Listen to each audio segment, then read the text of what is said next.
If the Gita is there, focus only on Gita. All else is just stories. Gita is not a story. Gita is a philosophical document of the highest order. It is not storytelling.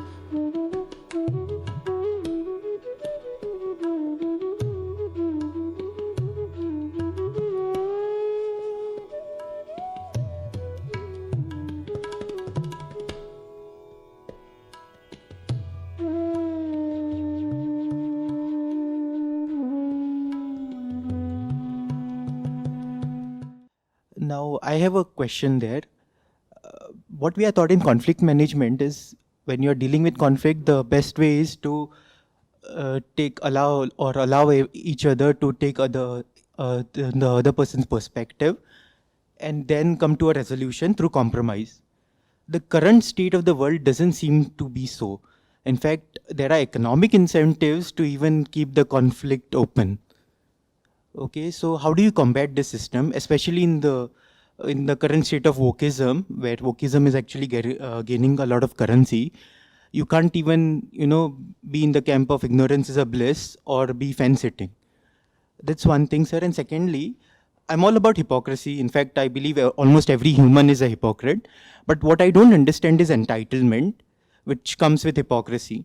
Like, for example, everything to religion, from religion to climate change.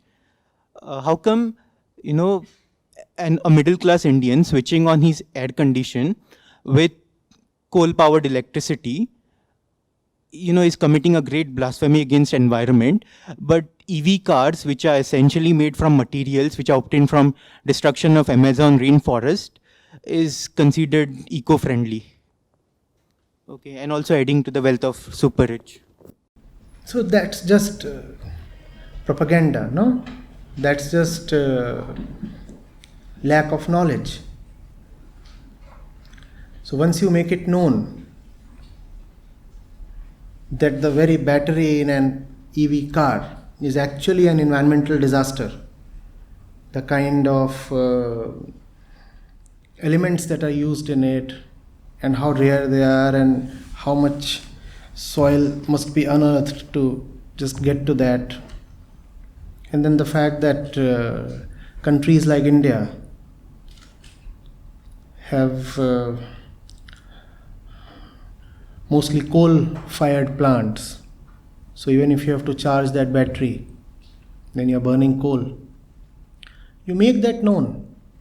And then the moral superiority, the ethical value attached with an EV car goes down. This one is a clear case of lack of propaganda. Propaganda is a great thing. You need to publicize the right information. And the corporations selling those cars won't do that, obviously. So you have to do that. And you have the power of social media on your side. Post as much as you can, ask people to share, let people know.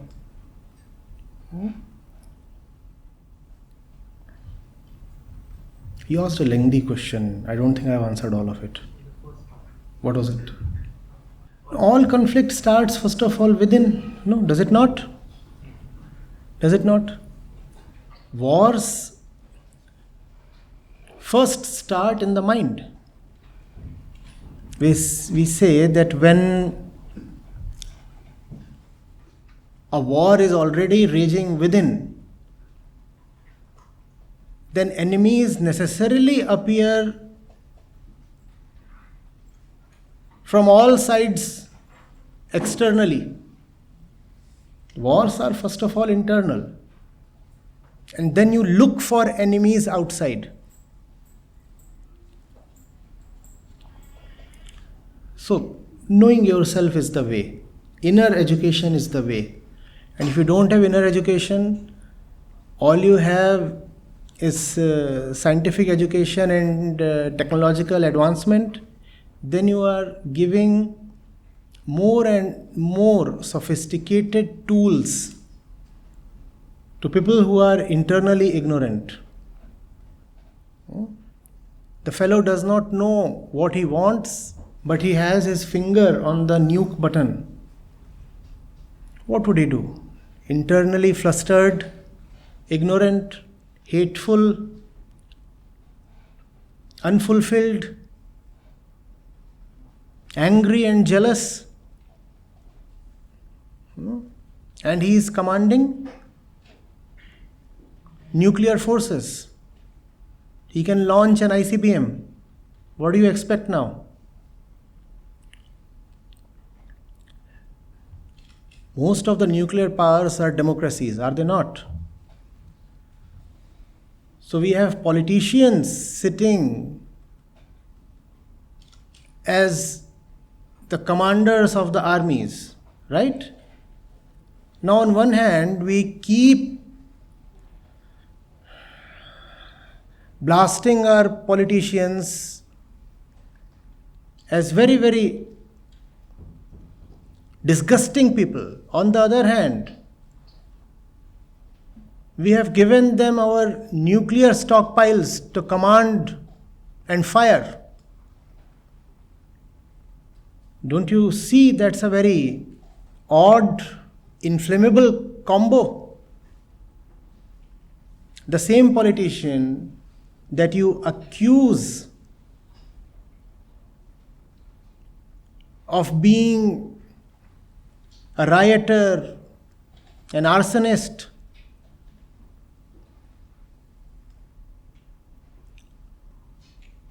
a corrupt person, a vile man,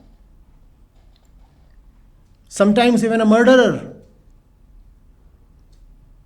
This same politician then becomes the prime minister, the president, or somebody.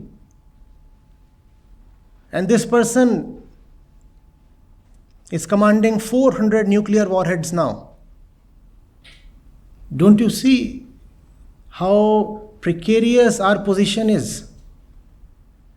The entire world loves to hate, let's say, somebody like Trump. And you would even say that he's an imbecile, he's mentally unstable, emotionally, he's a wreck. All those things were said about him, no? And what was he commanding? The world's largest nuclear force capable of destroying the earth at least 20 times over. That's the might of the US nuclear arsenal. Not one country. It can destroy the entire planet 20 times over.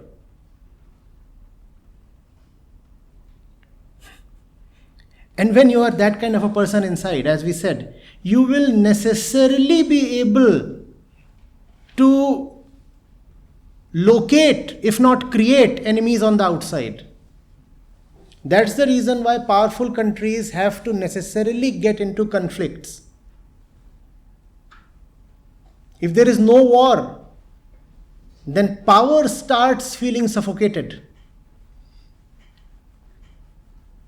What do you do with all these sleek missiles?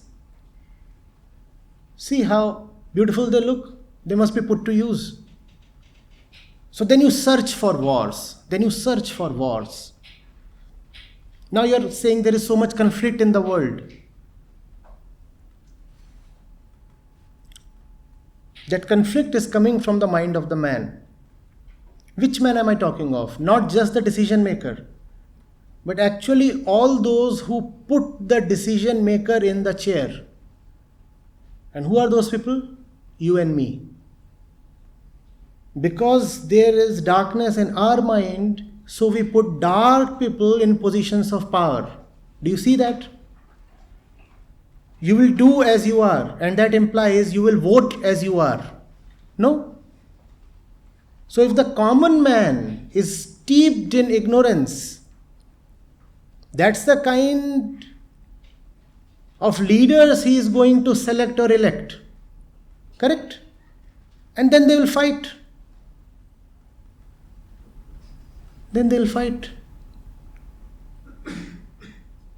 Is that surprising?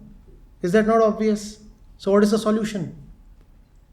Mass awareness is the solution. It cannot be a top down thing. It has to arise from the grassroots. You have to know what is valuable.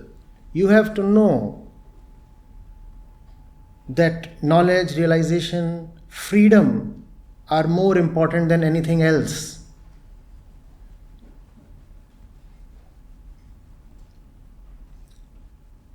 And then there is a solution to conflict. Otherwise, you can keep having any numbers of conferences and summits. Nothing comes out of it. In fact, we had a few particular conferences. The Second World War came out of that. You know, the Second World War was born out of actually a treaty. The Treaty of... So you can actually get together and have a conference, and that conference results in a world war. And you'll say it's a peace conference. It's a conference to keep the universe in one piece.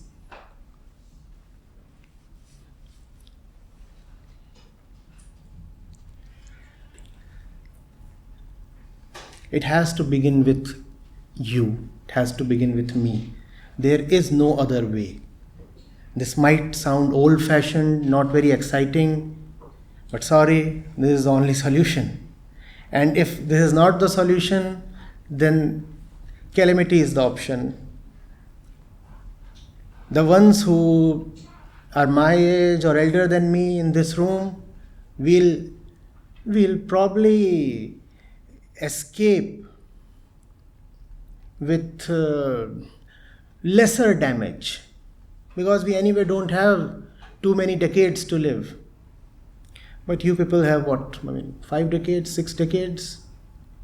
On an average, that's how long you'll live. So the onus is on you to not let the planet degrade beyond a point. You are inheriting it, you will be inhabiting it. The older ones who are ruining it would ruin it and be gone. And all the murk and the debris will be on your head. So it's you who should stand up. No? The 70 and 80-year-olds are doing all kinds of nonsense, and they'll happily die now. You will be left to bear the brunt. Don't let them do what they are doing.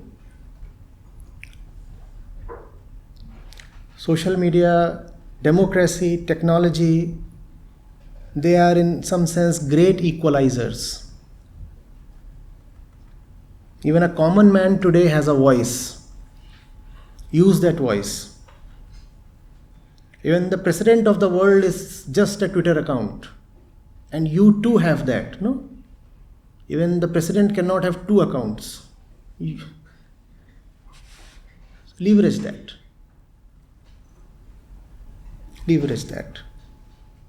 And if you don't leverage that, then all kinds of disgusting forces are there to leverage that.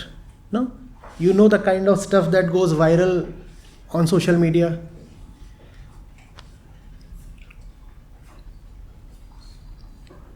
So all the disgusting creatures are very efficiently and very dedicatedly doing their jobs. And the ones who mean well to the planet are just conferring and thinking and hesitating. Where does that leave us?